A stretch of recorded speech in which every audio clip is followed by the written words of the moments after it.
नमस्कार। अगर SSC CGL की तैयारी में जनरल नॉलेज सेक्शन एक बड़ी चुनौती लग रहा है, तो अगले कुछ मिनट बहुत काम के होने वाले हैं। हम एक ऐसे 4 महीने के रोड मैप पर बात करेंगे जो जीके स्कोर को पूरी तरह से बदल सकता है। क्या जनरल नॉलेज में स्कोर बार बार 10 से 12 के बीच ही आकर अटक जाता है? अगर ऐसा है तो यकीन मानिए ज़्यादातर एस्पिरेंट्स की कहानी कुछ ऐसी ही है। ये एक तरह का मैजिक नंबर बन गया है जहां आकर गाड़ी रुक जाती है। अगर इसका जवाब हाँ है, तो ये चर्चा बिल्कुल सही जगह पर हो रही है। आज हम इसी प्रॉब्लम को एक मौके में बदलने की कोशिश करेंगे और देखेंगे कि इस स्कोर को पार कैसे किया जाए। तो आज का हमारा सफ़र कैसा होगा? देखिए, सबसे पहले हम समझेंगे कि ये 10-12 वाले स्कोर की असल जड़ क्या है। फिर हम एक सॉलिड 4 महीने के मास्टर प्लान की बात करेंगे, उसके हर फेज को बारीकी से देखेंगे और आखिर में टॉपर्स के उस विनिंग फॉर्मूले को डीकोड करेंगे जो उन्हें बाकियों से आगे ले जाता है। तो चलिए शुरू करते हैं। सबसे पहली और सबसे जरूरी बात, अगर स्कोर कम आ रहा है तो ये कोई फेलियर नहीं है, ये बस एक स्टार्टिंग पॉइंट है। असल खेल तो माइंडसेट का है। एक सही सोच के साथ इस रुकावट को बहुत आसानी से पार किया जा सकता है। इस पूरी स्ट्रैटेजी का जो सार है ना, वो इसी एक लाइन में छुपा है। जी के रट्टा मारने का सब्जेक्ट है ही नहीं, ये तो एग्जाम में बार बार पूछे जाने वाले पैटर्न को पहचानने का एक गेम है। हमें स्मार्ट वर्क करना है, सिर्फ हार्ड वर्क नहीं।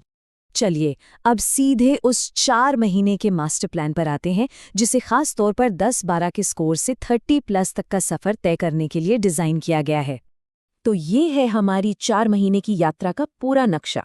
देखिए, पहले महीने हम नींव बनाएंगे, दूसरे महीने में स्टैटिक और करंट अफेयर्स को मिलाएंगे, तीसरे महीने में पिछले साल के सवालों को एनालाइज करेंगे और चौथे महीने में देंगे फाइनल टच।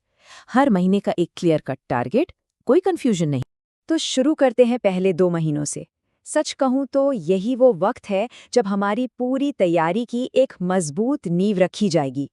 पहले महीने का सिर्फ और सिर्फ एक ही लक्ष्य है, जो भी कोर स्टैटिक जीके सब्जेक्ट्स हैं उन पर 70 से 80% की पकड़ बना लेना। ध्यान रहे, हमें सब कुछ कवर नहीं करना, बस जो सबसे जरूरी हिस्से हैं उन्हें एकदम पक्का कर लेना है। तो पहले महीने में हमारा फोकस किन चीजों पर रहेगा?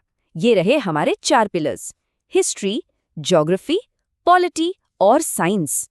और यहाँ हमें कोई पीएचडी नहीं करनी है, बस क्लास 6 से 10 तक के जो बेसिक कॉन्सेप्ट्स हैं उन्हें अच्छी तरह से समझ लेना है। ये बात सुनने में थोड़ी सीधी लग सकती है, पर ये 100% सच है। अगर पहले महीने में स्टैटिक जीके को हल्के में लिया तो समझ लीजिए कि सीजीएल आपको हल्के में ले लेगा। ये नींव इतनी जरूरी है कि इसके बिना आगे की पूरी इमारत बस ढह जाएगी। अच्छा, तो अब हमारी नींव तो तैयार हो गई। अब दूसरे महीने में हम उस पर कुछ नया बनाएंगे। अब बारी है पिछले 6 से 8 महीने के जो भी जरूरी करंट अफेयर्स हैं उन्हें अपने स्टैटिक ज्ञान के साथ जोड़ने की। और यहीं पर आता है हमारा गोल्डन रूल। इसे बहुत ध्यान से समझिए। कोई भी स्टैटिक फैक्ट और उससे जुड़ी कोई भी ताज़ा घटना, इन दोनों का कॉम्बिनेशन ही एक पक्का सवाल बनाता है। एग्जाम में सवाल इसी लॉजिक पर बनते हैं। जैसे मान लीजिए कोई सरकारी योजना न्यूज़ में है, तो सिर्फ योजना का नाम पढ़ के आगे नहीं बढ़ना है। उससे जुड़ी मिनिस्ट्री कौन सी है, वो कब लॉन्च हुई थी, और दूसरे जो भी स्टैटिक फैक्ट्स हैं उन्हें भी साथ के साथ ही तैयार करना है। चलिए अब प्लान के दूसरे हिस्से में चलते हैं। यहाँ हमारा फोकस सिर्फ नॉलेज इकट्ठा करने पर नहीं होगा, बल्कि उसे एग्जाम के लिए तैयार करने, मतलब रिविजन और स्ट्रैटेजी बनाने पे होगा। तीसरे महीने का बस एक ही मिशन है, पिछले सालों के क्वेश्चन पेपर्स यानी PYQs को एकदम घोलकर पी जाना। हमें ये समझना है कि एग्जामिनर सोचता कैसे है, कौन से टॉपिक्स उसके फेवरेट हैं और सवालों को किस तरह से घुमाया जाता है। ये बात एकदम गांठ बांध लीजिए। PYQs का एनालिसिस आपको एग्जामिनर के दिमाग में झांकने का मौका देता है। जो लोग इसे स्किप करते हैं वो हर बार उन्हीं सवालों के जाल में फंस जाते हैं जो बस थोड़ा अलग तरीके से पूछ लिए गए होते हैं। और अब आता है चौथा और आखिरी महीना।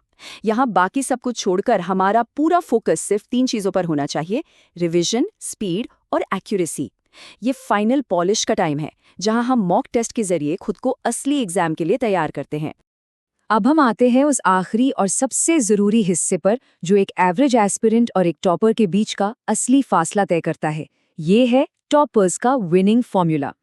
ये है 3R का नियम: रीड, रिवाइज, रिकॉल।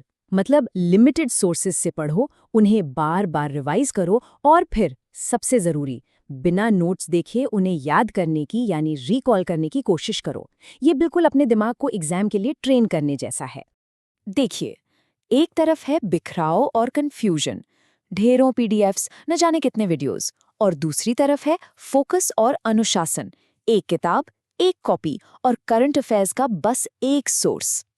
टॉपर्स हमेशा दूसरा रास्ता चुनते हैं। याद रखिए, क्वालिटी हमेशा क्वांटिटी से बेहतर होती है। और आखिर में ये है वो मंजिल जिसके लिए हम ये सारी मेहनत कर रहे हैं। इस 4 महीने की स्ट्रैटेजी पर अगर लगातार चला जाए तो ये नतीजा बिल्कुल मुमकिन है। ये सिर्फ एक ग्राफ नहीं है, ये इस बात का सबूत है कि सही दिशा में की गई मेहनत कभी बेकार नहीं जाती। तो इस सफर के आखिर में बस एक सवाल, एक पल रुककर पूरी ईमानदारी से सोचिए, इनमें से वो कौन सी आम गलती है जो शायद आपके स्कोर को आगे बढ़ने से रोक रही है। बस उसे पहचानिए, उसे सुधारने का फैसला कीजिए और अपनी सफलता की कहानी खुद लिखिए।